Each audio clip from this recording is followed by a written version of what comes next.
నల్గొండ జిల్లాలో రాత్రి సాగర్ కాలువలో కారు గల్లంతైన ఘటనలో ఒకరు మృతి చెందారు. మరొకరి కోసం గాలింపు చర్యలు కొనసాగుతున్నాయి. మరింత సమాచారం మా ప్రతినిధి ఈశ్వర్ని అడిగి తెలుసుకుందాం. ఈశ్వర్, గాలింపు చర్యలకు సంబంధించి తాజా సమాచారం చెప్పండి. నల్గొండ జిల్లా త్రిపురారం మండలం కంపసాగర్లో విషాదం నెలకొంది.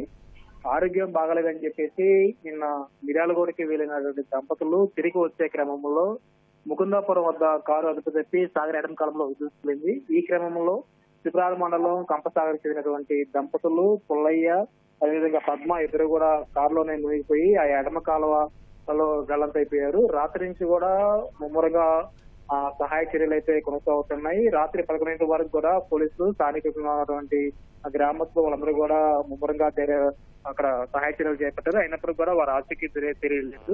అయితే ఉదయం 6 గంటల నుంచి కూడా ముమ్మరంగా మళ్ళీ సహాయ చర్యలు చేపట్టారు. కొద్దిసేపటి క్రితమే కారును అయితే పోలీసులు బయటికి తీసుకుని వచ్చారు. అయితే ఆ కారులో పద్మ మృతదేహం ఒకటే లభించింది.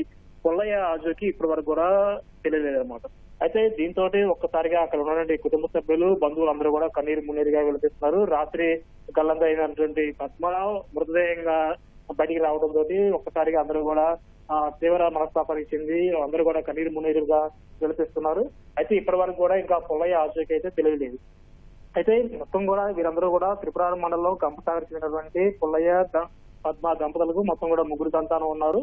అయితే నిన్న మిర్యాలగూడలో చిన్న కుమారుడు ఉంటున్నాడు. ఆరోగ్యం బాగలేదని చెప్పేసి మిర్యాలగూడకి వెళ్లి అక్కడ చూపించుకొని మళ్ళీ తిరిగి సాయంత్రం పూట కంపసాగర్ తిరిగి వస్తున్నారు. ఈ క్రమంలోనే ముకుందాపురం వద్ద ఆ కారు నడుపుతున్నటువంటి డ్రైవరు రసూలు ఒకసారి ఆ కారు అదుపు తప్పి సాగర్ కాలంలో దూసుకెళ్లిపోయింది. ఈ క్రమంలో కారు మొత్తం మునిగిపోయింది. అయినప్పటికీ అయితే కార్ డ్రైవరు కాస్త వెంటనే తేరుకొని ఆ ప్రమాద శాస్త్రం నుంచి బయటకు వచ్చాడు. వెంటనే బయటకు వచ్చేసి అక్కడ ఉన్న స్థానిక పోలీసులకి సమాచారం ఇచ్చారు.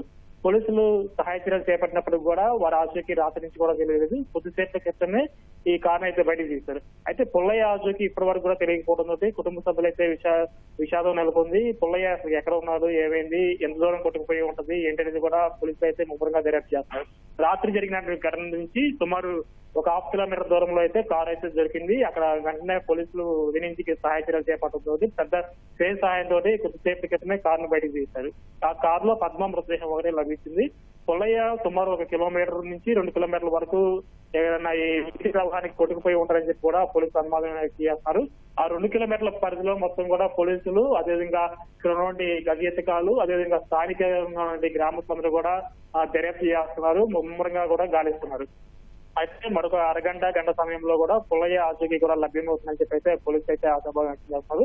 అయితే ఒకే కుటుంబానికి చెందినటువంటి దంపతులు ఇద్దరు పుల్లయ్య పద్మ ఇద్దరు కూడా కనిపించకపోవడం, పద్మ మృతదేహం లభించడం మొత్తం కూడా ఈ గ్రామంలో విషాదాలు అయితే అలుపుకున్నాయి. ఇప్పుడే ఇక్కడ పోలీసులందరూ కూడా ఈ పద్మ మృతదేహాన్ని పోస్ట్ మార్టం కోసం స్థానికంగా ఉన్నటువంటి ప్రభుత్వ ఆసుపత్రికి తరలించారు.